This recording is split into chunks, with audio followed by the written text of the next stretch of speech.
Hi friends, ಇವತ್ತು ತಿಂಡಿ ತಿನ್ನೋದಕ್ಕೆ ಹೊರಗಡೆ ಹೋಗ್ತಾ ಇದ್ದೀನಿ.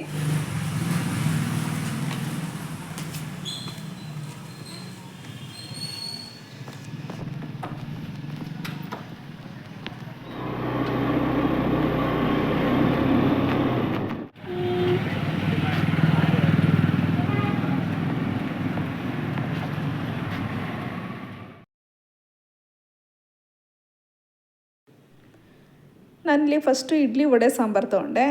ಇಡ್ಲಿ ತುಂಬ ಸಾಫ್ಟಾಗಿತ್ತು, ಸಾಂಬಾರು ಅಷ್ಟೇ ಸ್ವಲ್ಪ ಸ್ಪೈಸಿಯಾಗಿ ತಿನ್ನೋದಕ್ಕೆ ತುಂಬ ಚೆನ್ನಾಗಿ ಅನ್ನಿಸ್ತು, ಒಳ್ಳೆ ಟೇಸ್ಟ್ ಇತ್ತು. ಸಾಂಬಾರು ಜೊತೆ ತಿಂದಾದ್ಮೇಲೆ ಚಟ್ನಿ ಜೊತೆ ಟ್ರೈ ಮಾಡಿದೆ. ಚಟ್ನಿನೂ ಅಷ್ಟೇ ಸ್ವಲ್ಪ ಸ್ಪೈಸಿಯಾಗಿತ್ತು, ತಿನ್ನೋದಕ್ಕೆ ತುಂಬ ಟೇಸ್ಟ್ ಅನ್ನಿಸ್ತು. ಇದಾದಮೇಲೆ ಉದ್ದಿನವಡೆ ತಿನ್ನೋಣ ಅಂತ ಟ್ರೈ ಮಾಡಿದೆ. ಉದ್ದಿನವಡೆ ತುಂಬ ಕ್ರಿಸ್ಪಿಯಾಗಿತ್ತು, ಸೈಜ್ ನೋಡಿದ್ರೆ ತುಂಬ ದಪ್ಪ ಇತ್ತು. ಚಟ್ನಿ ಜೊತೆ ತಿನ್ನೋಣ ಅಂತ ಫಸ್ಟು ಟ್ರೈ ಮಾಡಿದೆ.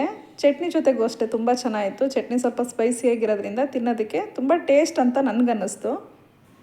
ಇಡ್ಲಿ ವಡೆ ಸಾಂಬಾರು ತಿಂದಮೇಲೆ ಮಸಾಲೆ ದೋಸೆ ತಿನ್ನೋಣ ಅಂತ ಬೆಣ್ಣೆ ಮಸಾಲೆ ದೋಸೆ ತೊಗೊಂಡೆ. ನೋಡೋದಕ್ಕೆ ತುಂಬ ಚೆನ್ನಾಗಂತ ಅನ್ನಿಸ್ತಾ ಇತ್ತು, ಕ್ರಿಸ್ಪಿಯಾಗೂ ಏನೋ ಇತ್ತು. ಚಟ್ನಿ ಜೊತೆಗೆ ಟ್ರೈ ಮಾಡೋಣ ಅಂತ ಚಟ್ನಿ ಜೊತೆಗೆ ತಿಂದೆ. ನನಗೇನೋ ಅಷ್ಟಕ್ಕಷ್ಟೇ ಅಂತ ಅನ್ನಿಸ್ತು, ತುಂಬ ಟೇಸ್ಟ್ ಅಂತ ಅನ್ನಿಸ್ತಿಲ್ಲ, ನಾರ್ಮಲಾಗಿತ್ತು. ಇದೆಲ್ಲ ತಿಂದಾದ್ಮೇಲೆ ನಾನು ತೊಗೊಂಡಿದ್ದು ಲಾಸ್ಟಲ್ಲಿ ಮಶ್ರೂಮ್ ಪೆಪ್ಪರ್ ಡ್ರೈ.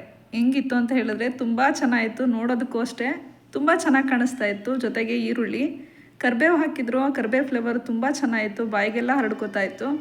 ತುಂಬ ಸ್ಪೈಸಿಯಾಗಿ ಟೇಸ್ಟಿಯಾಗಿ ತುಂಬ ಚೆನ್ನಾಗಿ ಅನ್ನಿಸಿದ್ದೆ ನನಗೆ ಮಶ್ರೂಮ್ ಪೆಪ್ಪರ್ ಡ್ರೈ. ತುಂಬ ಚೆನ್ನಾಗಿದೆ, ನೀವು ಒಂದ್ಸರಿ ಟ್ರೈ ಮಾಡಿ. ನಾನು ಹೋಗಿದ್ದು ಹೋಟೆಲ್ ಎಲ್ಲಿ ಬರುತ್ತೆ ಅಂತ ಹೇಳಿದ್ರೆ ಮೈಸೂರಿನಲ್ಲಿರೋ NR ಮೊಹಲ ಮೇಯ್ನ್ ರೋಡಲ್ಲೇ ಬರೋಂಥದ್ದು, ಶಿವಾಜಿ ಮೇಯ್ನ್ ರೋಡ್ ಅಂತಲೂ ಹೇಳ್ತಾರೆ ಇದಕ್ಕೆ. ಆಶೀರ್ವಾದ್ ಟಿಫನ್ಸ್ ಅಂತ. ತುಂಬ ಚೆನ್ನಾಗಿದೆ, ನೀವು ಒಂದ್ಸರಿ ಹೋಗಿ ಟ್ರೈ ಮಾಡಿ.